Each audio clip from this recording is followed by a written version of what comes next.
अस्सलाम वालेकुम गाइस। उम्मीद है आप सब खैरियत से होंगे।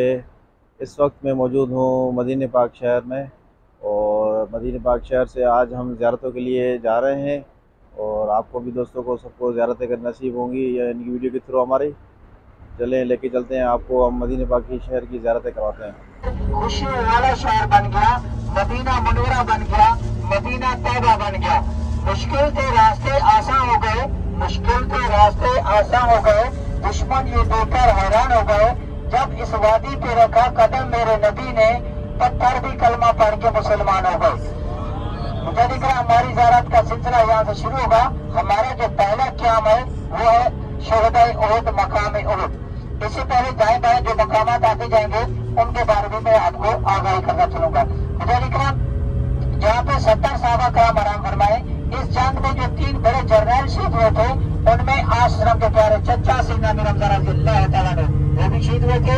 उनके साथ हजरत मसअद बिन उमर रज़ियल्लाहु तआला अन्हु और हजरत अब्दुल्लाह बिन जैश रज़ियल्लाहु तआला अन्हु, ये 3 साहबी थे इस जंग के जो बड़े जर्नल थे शहीद हुए थे। इनके साथ 67 सहाबा और भी शहीद हुए थे। टोटल इस मकाम पे 70 सहाबा कराम शहीद हुए थे। अभी हम जाके उनको सलाम पेश करेंगे और फातिहा पढ़ेंगे। मुझे इकराम दुनिया इस्लाम की ये दूसरी बड़ी जंग थी, ग़ज़वा उहद। ये जंग एक हिंदा नामी औरत ने करवाई थी जो अबू सुफियान की बीवी थी। इसके 2 भाइयों को आश्रम के प्यारे चचा सैयदना अमीर हमजा रज़ियल्लाहु तआला ने बदर के मकाम पे कत्ल करवाया था। तो उसने अपने पुत्रों की कसम खाई थी कि वो आश्रम के प्यारे चचा सैयदना अमीर हमजा रज़ियल्लाहु तआला को शहीद करके उनका कलेजा मुबारक निकाल के कच्चा चबाएगी। उसने ऐसा ही किया, अपने एक वहशी गुलाम से कहा कि आप सैयदना अमीर हमजा रज़ियल्लाहु तआला को शहीद करके उनका कलेजा मुबारक निकाल के मुझे पेश करें, मैं आपको आपके वजन के मुताबिक अशरफियाँ दूंगी, यानी कि सोना दूंगी और आपको आजाद कर दूंगी। उसने ऐसा ही किया। आश्रम के प्यारे चचा सैयदना अमीर हमजा रज़ियल्लाहु तआला को पीछे से वार करके शहीद किया गया। नऊज़ बिल्लाह, उनके 12-13 टुकड़े किए गए थे। जब वो वहशी सैयदना अमीर हमजा रज़ियल्लाहु तआला का कलेजा मुबारक निकाल कर उसे हिंदा नामी औरत के पास ले गया, वो चबा भी नहीं सकी थी। बाद में वो भी मुसलमान हो गई थी और उसका शौहर अबू सुफियान वो भी बाद में मुसलमान हो गया था। जब सैयदना अमीर हमजा रज़ियल्लाहु तआला शहीद हो गए थे तो आप सल्लल्लाहु अलैहि वसल्लम उनको जन्नतुल बकी की तरफ ले जा रहे थे, तो ये उहद का पहाड़ उनके पीछे चल पड़ा था। तो आप सल्लल्लाहु अलैहि वसल्लम ने फरमाया था, ऐ उहद, मेरे मदीने में इतनी बड़ी जगह नहीं है कि वहाँ तो सबा पाएगा। उस वक्त अल्लाह ताला ने उस उहद के पहाड़ को भी ज़बान दी हुई थी, तो ये उहद का पहाड़ भी बोलने लग गया था, या रसूल अल्लाह, या हबीब अल्लाह, ये मेरे शुहदाए मेरे सामने शहीद हुए, आप इनको मेरे दामन में दफन कर दें ताकि ता क़यामत तक मैं इनको सलाम पेश करता रहूं। तो आप सल्लल्लाहु अलैहि वसल्लम ने इन 70 सहाबा कराम को इदारी में दफन कर दिया था। आज भी उहद का पहाड़ इनको सलाम पेश कर रहा है और ता क़यामत तक सलाम पेश करता रहेगा। ऐसा मेरी बात समझ में आ रही है सब लोगों को? तो सुभान अल्लाह भी कह दिया ऐसा, क्योंकि एक बार सुभान अल्लाह कहने से अल्लाह ताला जन्नत में एक दरख्त लगा देते हैं। वो दरख्त का साया इतना बड़ा होता है कि अरबी नस्ल का घोड़ा 100 साल भी दौड़ता रहे तो वो साया खत्म नहीं होता एक बार सुभान अल्लाह कहने से। ऐसा वहाँ पे एक और पहाड़ी है, जबल रुमात की पहाड़ी, तीर अंदाज वाली पहाड़ी। जंग के दौरान वहाँ पे आप सल्लल्लाहु अलैहि वसल्लम ने 50 तीरंदाज चलाए थे और कहा था हम जंग जीते ही आ रहे, आप लोगों ने इस पहाड़ी से नीचे नहीं उतरना। मुसलमान पहली राउंड में जंग जीत गए थे तो सहाबा कराम मालो गनीमत जमा करने के लिए उस पहाड़ी से नीचे उतर आए थे। 40 सहाबा कराम नीचे आ गए थे, 10 सहाबा कराम पहाड़ी के ऊपर ही थे। उसमें कुफार की जो कमान है हजरत खालिद बिन वलीद रज़ियल्लाहु तआला से वाले थे, जो उस वक्त मुसलमान नहीं थे। जब उन्होंने पहाड़ी को खाली पाया तो पीछे से वार करके उन 10 सहाबा कराम को भी शहीद कर दिया था। जंग का आलम दोबारा शुरू हो गया था, तो यक के बाद दीगरे एक एक होके टोटल 70 सहाबा कराम यहाँ शहीद हुए थे। टोटल 70 सहाबा कराम आराम फरमाए। उनकी 3 कब्र मुबारक है। पहली जो कब्र है उसमें आप सल्लल्लाहु के प्यारे चचा सैयदना अमीर हमजा रज़ियल्लाहु तआला अन्हु अकेले मदफन है। दूसरी जो कब्र है उसमें हजरत मसअद बिन उमर रज़ियल्लाहु तआला अन्हु और हजरत अब्दुल्लाह बिन जैश रज़ियल्लाहु तआला अन्हु, ये 2 सहाबी एक ही कब्र में मदफन है। तीसरी जो बड़ी कब्र है इज्तिमाई कब्र है, उसमें 60 सहाबा एक ही कब्र में मदफन है। मतलब 3 कब्रें हैं, 70 सहाबा कराम आराम फरमाए। अभी यहाँ जाके उनको सलाम पेश करेंगे और फातिहा करेंगे। क़यामत के दिन दूध के नहरों में से एक नहर होगी। और ये क्या सब ये जो पहाड़ी नजर आ रही है इसी को जबल रुमात की पहाड़ी कहते हैं, तीर अंदाजों वाली पहाड़ी इसी को कहते हैं। इसके ऊपर जाना ममनू भी है क्योंकि साहब सहाबा कराम का खून मुबारक है इस पहाड़ी के ऊपर, और हजूर सल्लल्लाहु अलैहि वसल्लम के दांत मुबारक भी इसी पहाड़ी के ऊपर शहीद हुए थे। हाँ, हमारे पाँव जूते अच्छे नहीं होते, हम सहाबा की खाक के बराबर नहीं है। हमारे यहाँ आने का मकसद सहाबा कराम को सलाम पेश करना और फातिहा पढ़ना। ये सब ऊपर लोग चढ़ जाते हैं ये तस्वीरें वगैरह बनाने के लिए, सब बताना हमारा काम होता है, आगे आप लोगों की मर्जी है सब। सब ये देखें सीधे आपकी जानिब, ये जो आपको पहाड़ नजर आ रहा है सारा, ये सारा उहद का पहाड़ है। ये 7 किलोमीटर लंबा, 3 किलोमीटर चौड़ा है। इसकी चौड़ाई 1 किलोमीटर पीछे है। जब आप सल्लल्लाहु अलैहि वसल्लम के प्यारे चचा सैयदना बिन हमजा रज़ियल्लाहु ताला शहीद हो गए थे, तो आप सल्लल्लाहु अलैहि वसल्लम उनको जन्नतुल बकी की तरफ ले जा रहे थे, तो ये 1 किलोमीटर आगे चल के आ गया था सब। ये उहद का पहाड़ आप सल्लल्लाहु अलैहि वसल्लम से निस्बत रखता है, आप सल्लल्लाहु अलैहि वसल्लम इससे निस्बत रखते हैं। कयामत के दिन ये जन्नत के दरवाजे के सामने होगा और आप सल्लल्लाहु अलैहि वसल्लम के घर मुबारक के भी सामने होगा। और सब ये देखिए उल्टे हाथ की जानिब, ये सामने ग्रिल नजर आ रही है आपको, यहाँ पे ये कब्रें हैं, गाड़ी वहाँ पार्किंग होगी, वहाँ जाएंगे आप सलाम फातिहा पढ़ के वापस आ जाएंगे सब। और सब यहाँ पे नवाफिल वगैरह नहीं है, सलाम फातिहा पढ़ के वापस आ जाएंगे।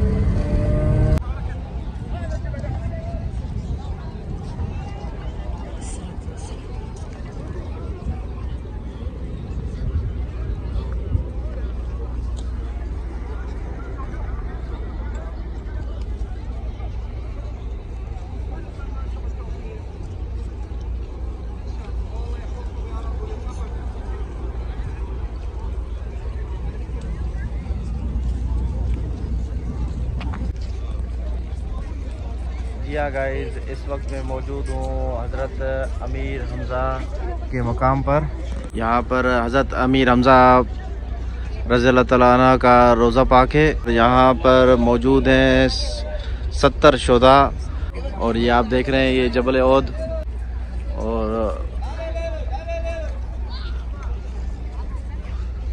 और ये पीछे जो एक जबल नज़र आ रहा है आपको, ये वो जबल है जहाँ पर तीरंदाज 70 तीरंदाज मौजूद थे।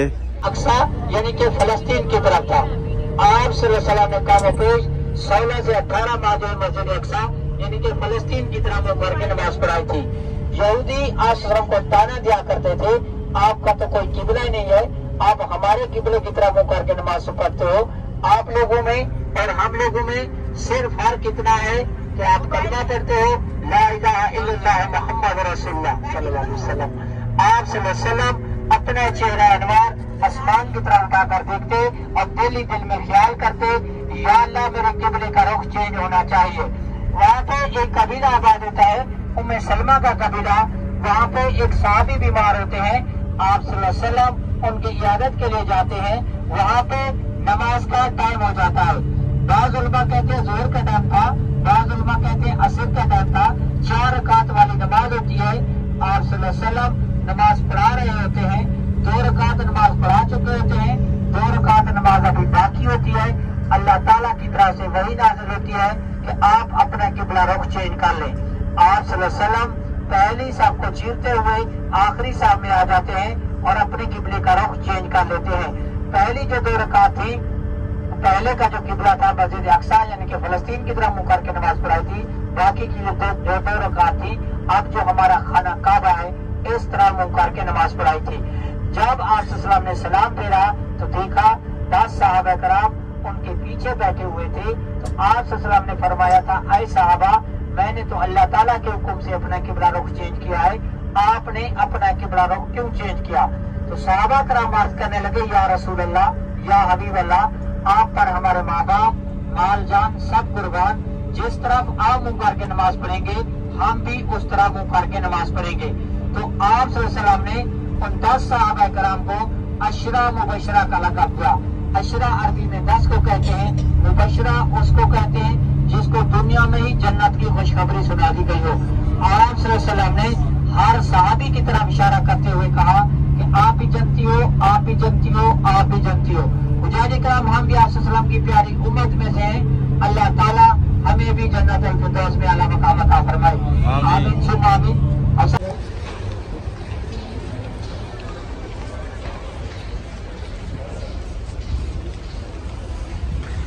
या गाइस, इस वक्त मैं मौजूद हूँ मस्जिद जिसको कहा जाता है 2 काबे वाली मस्जिद।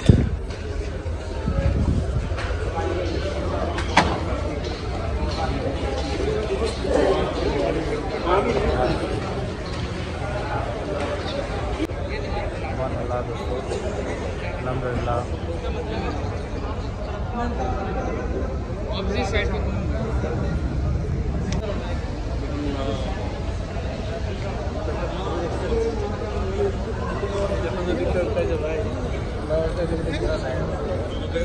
अल्लाह, अल्लाह पाक के फजल व करम से हम इस वक्त दो क़िबला रुख मस्जिद में मौजूद हैं और अल्लाह पाक के फजल व करम से हुज़ूर सल्लल्लाहु अलैहि वसल्लम को वही नाज़िल हुई थी जो ज़ोहर या असर का वक्त था, वो नमाज में ही थे, जिसकी 2 रकात यानी कि उस वक्त पूरी हो चुकी थी और उसी वक्त हुज़ूर सल्लल्लाहु अलैहि वसल्लम को वही नाज़िल हुई। वो उसी नमाज के दौरान ही वो यानी कि उस वक्त काबे का रुख इस साइड पर था, इसराइल की तरफ। तो यहूदी उसको कहते थे आप तो हमारे इसराइल की तरफ रुख कर कर के नमाज़ पढ़ते हैं। तो फिर अल्लाह पाक ने वही नाज़िल की, तो अल्हम्दुलिल्लाह वो चीरते चीरते जो है ना, यानी कि दौरान नमाज के दौरान ही उन्होंने अपना मुंह चेंज कर लिया, यानी काबे की तरफ रुख हो गया। और जहाँ पर अब हम सब मुसलमान अल्हम्दुलिल्लाह जो काबे की तरफ रुख करके नमाज़ पढ़ते हैं। और अल्हम्दुलिल्लाह उनके साथ 10 सहाबिया भी उस वक्त मौजूद थे जिन्होंने रसूलुल्लाह के पीछे उसी वक्त यानी नमाज, यानी कुछ लोगों ने यानी कि उधर ही रुख था, मुंह की तरफ था, और कुछ लोग रसूलुल्लाह के पीछे ही आ गए थे। सुभान अल्लाह, ये इसलिए माशाल्लाह से तारीख तो इतनी है कि जो बंदा बयान ही नहीं कर सकता। ये एक शॉर्ट मैसेज दे रहा हूँ मैं आप दोस्तों के लिए, जो इन्फॉर्मेशन मुझे मिल रही है मैं आपको तरफ पहुँचा रहा हूँ। और अल्लाह पाक आप सबको ये ज़ियारतें परवरदिगार, मेरी दुआ है सब अल्लाह पाक से आप सबको ये नसीब फरमाए। सुभान अल्लाह, हमारे हुज़ूर पाक सल्लल्लाहु अलैहि वसल्लम ने यहाँ पर अपने कदम मुबारक रखे हैं पूरे शहर पर। और ये वो मस्जिद थी जहाँ पर हुज़ूर सल्लल्लाहु अलैहि वसल्लम नमाज खुद पढ़ाया करते थे। सुभान अल्लाह, क्या बात है।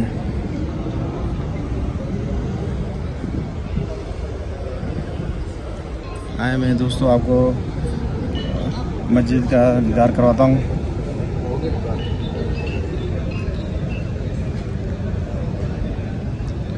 और इसके साथ ही बराबर में है मस्जिद, यानी कि साथ ही यानी कि लेडीज़ की नमाज की जगह पढ़ने की है। यहाँ पर शुक्राना नफिल बंदा आकर के पढ़ते। दुआ करें आप सब भाई कि हमारे पाकिस्तान को भी अल्लाह पाक तरक्की याफ्ता मुल्क बनाए और जो तकलीफ़ें परेशानियाँ वो भी दूर करे अल्लाह पाक।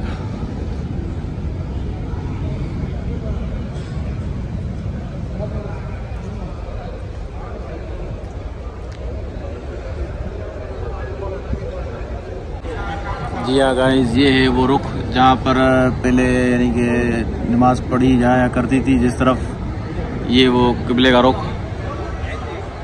आप मेरी वीडियो स्क्रीन पर देख सकते हैं।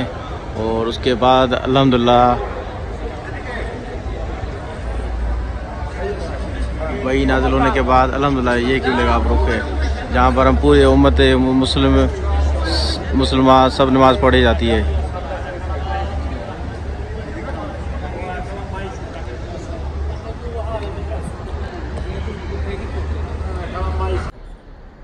जी हाँ दोस्तों, ये थी मस्जिद क़िबलतैन, जो 2 काबे की वाली मस्जिद जिसको कहा जाता है। अल्हम्दुलिल्लाह हमने आपको अंदर से भी पूरी विजिट कराई और बाहर से भी इंशाल्लाह ताला, और मजीद और ज़ियारतें आपको कराएंगे।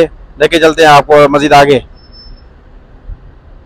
सब गाड़ी इशारा जैसे ही क्रॉस करेगी उल्टे हाथ की जानिब तवज्जो करेंगे। पहली मस्जिद आएगी मस्जिद अल फतह। जंग के दौरान अशरफ का खाना मुबारक था मस्जिद अल फतह।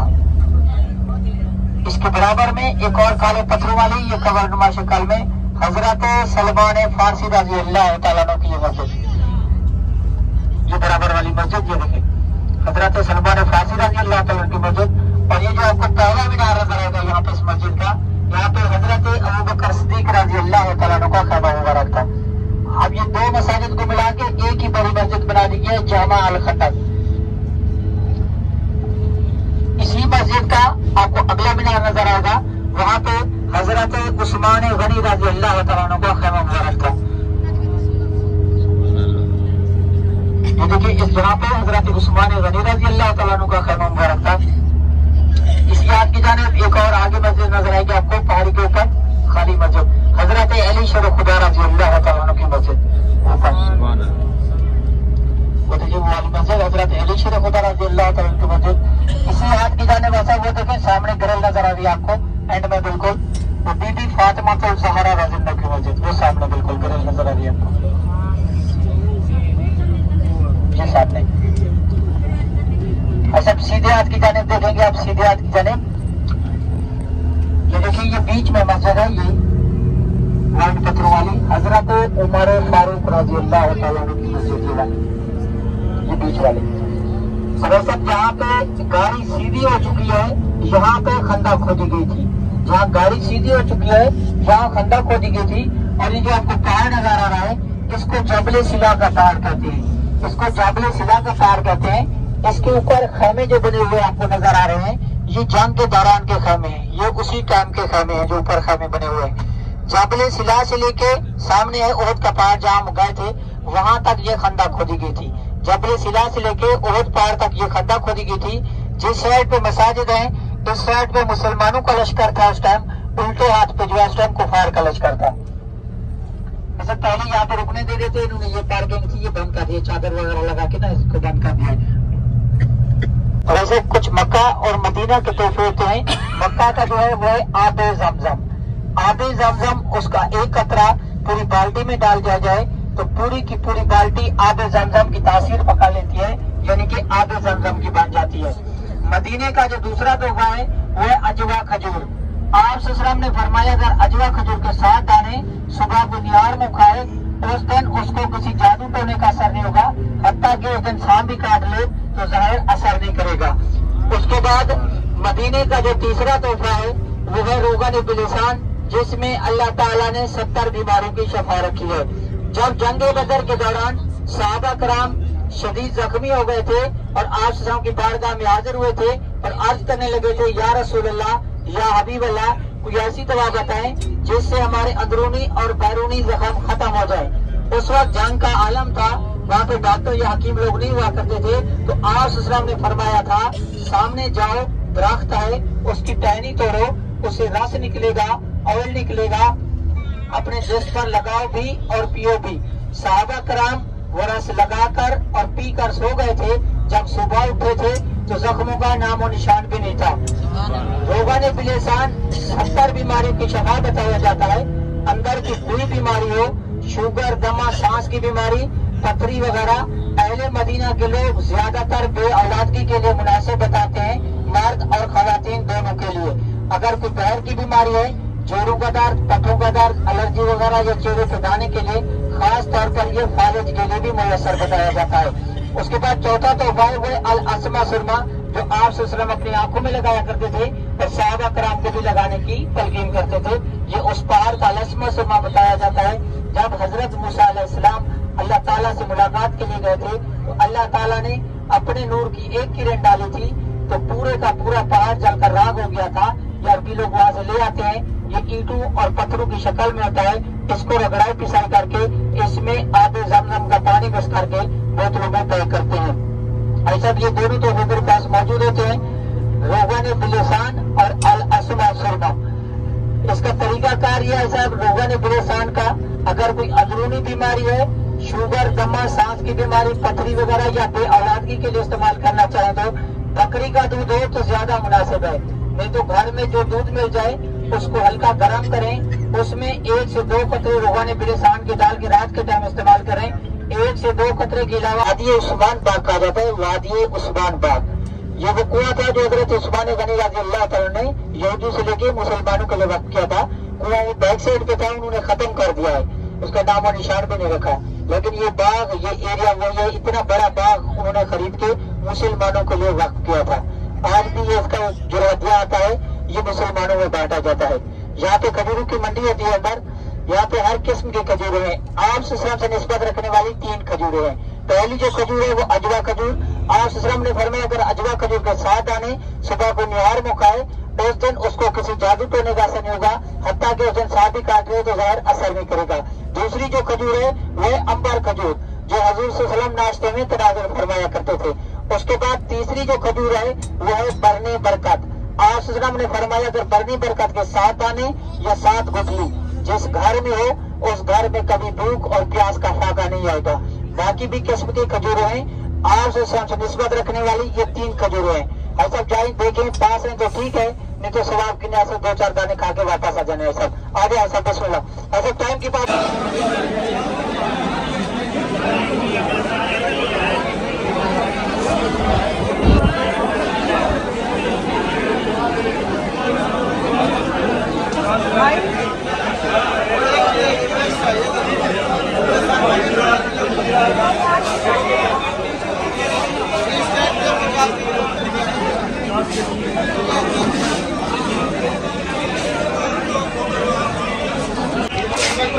जी हाँ गाइस, इस वक्त मैं मौजूद हूँ अपना खजूर मार्केट में और अल्हम्दुलिल्लाह यहाँ से अजवा खजूर भी लिए और उसके अलावा ये है अपना बरनी खजूर और अंबर खजूर भी है माशाल्लाह से।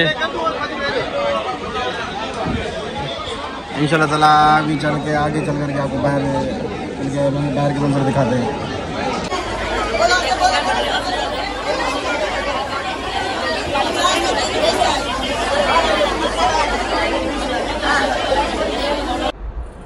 जी हाँ गाइस, अल्हम्दुलिल्लाह हम इस वक्त मौजूद हैं मदीने पाक शहर में और ये यहाँ पर हज़रत उस्मान बिन अफ़्फ़ान का खजूरें हैं, जहाँ पर ये पूरा बाग है, जहाँ पर हर किस्म की यानी कि खजूरें पाई जाती हैं। अल्हम्दुलिल्लाह अल्लाह पाक के फजल व करम से हमें यानी कि ये ज़ियारत भी यहाँ की नसीब हुई और इंशाअल्लाह ताला आगे मज़ीद आपको और भी ज़ियारतें कराएँगे।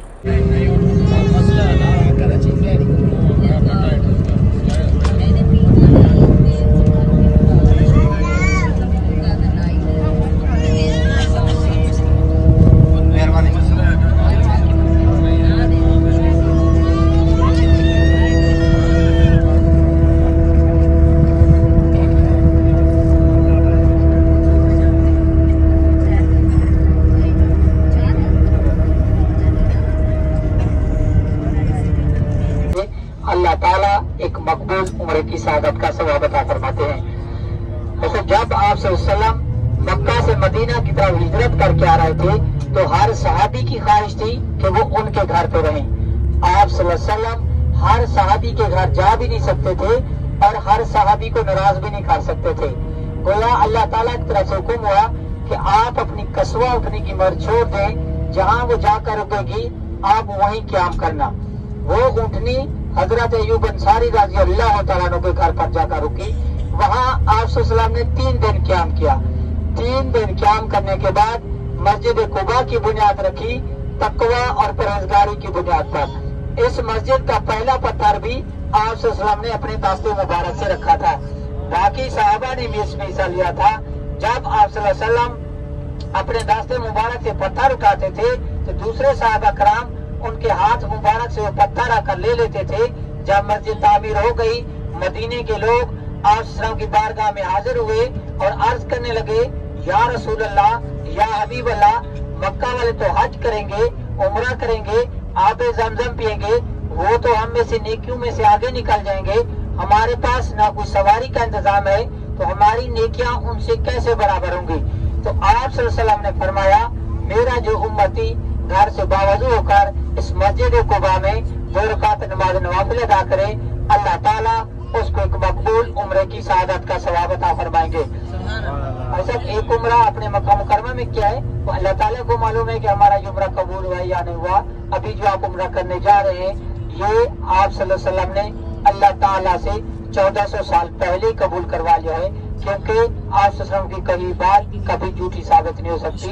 अभी जाके आप 2 रकात नमाज नवाफिल अदा करेंगे, अल्लाह ताला आपको एक मकबूल उम्रे की सआदत का सवाब अता फरमाएंगे। सब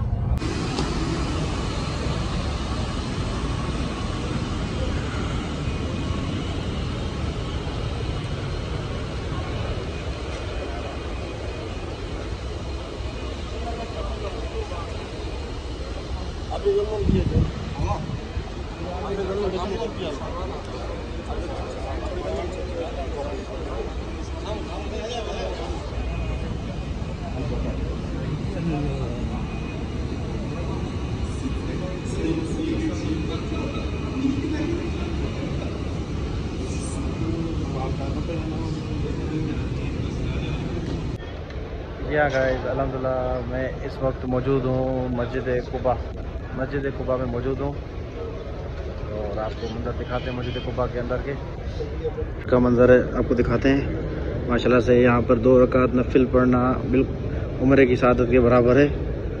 आप सल्लल्लाहु अलैहि वसल्लम ने दुआ की थी, जो यहाँ पर 2 रकात नफिल पढ़ेंगे उसको उम्रे की सादत जितना सवाब मिलेगा। माशाल्लाह से आप देखें मस्जिद कुबा के अंदर का मंजर।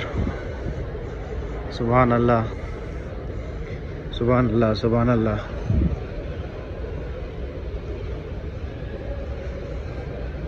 माशाल्लाह भाई, बहुत सी तादाद में लोग यहाँ पर आ रहे हैं, नवाफिल पढ़ रहे हैं। अल्हम्दुलिल्लाह, अल्लाह पाक के एहसान परवरदिगार ने जो हमें ये नसीब फरमाया। इंशाल्लाह ताला अल्लाह पाक से मेरी दुआ है आप सबको भी परवरदिगार अपने दरवाज़े पर बुलाए और इतने खूबसूरत मंज़र, क्या ही बात है, सुभान अल्लाह। और मैं दोस्तों को ये भी पता चलूँ, मस्जिद कुबा में जमज़म का पानी भी मौजूद है, जो मक्के पाक से डायरेक्ट मदीना पाक में भी और मस्जिद कुबा में भी उसका यानी कि पानी की सप्लाई दी जाती है। जमज़म का पानी यहाँ पर मौजूद है। आए चल के जमज़म का पानी भी नसीब करते हैं।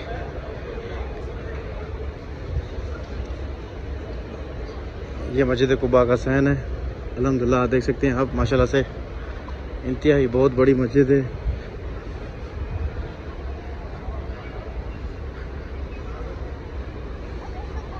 और लेडीज़ का भी पोर्शन है नमाज पढ़ने का, वो अलग से है। नाज़रीन कराम,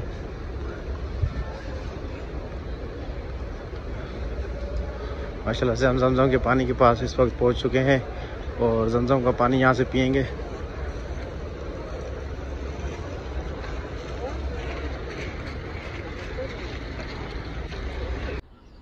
जी हाँ गाइस, ये थी मस्जिद कुबा, जहाँ पर शुक्र अल्हम्दुलिल्लाह हमने 2 शुक्राना नफिल पढ़े और आपको अंदर से भी पूरी मस्जिद का विज़िट करवाया और बाहर से भी आपको दिखाई।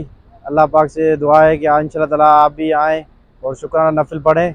और जी हाँ गाइस, अल्हम्दुलिल्लाह अभी इस वक्त हम वापस आ चुके हैं अपने रूम पर और आज की जो भी ज़ियारतें थी वो अल्हम्दुलिल्लाह अल्लाह के फजल व करम से वो कंप्लीट हो गई हैं। इंशाल्लाह ताला मिलेंगे आपको अपने नेक्स्ट व्लॉग में। तब तक के लिए अपना बहुत ख्याल रखिएगा। अल्लाह हाफिज़।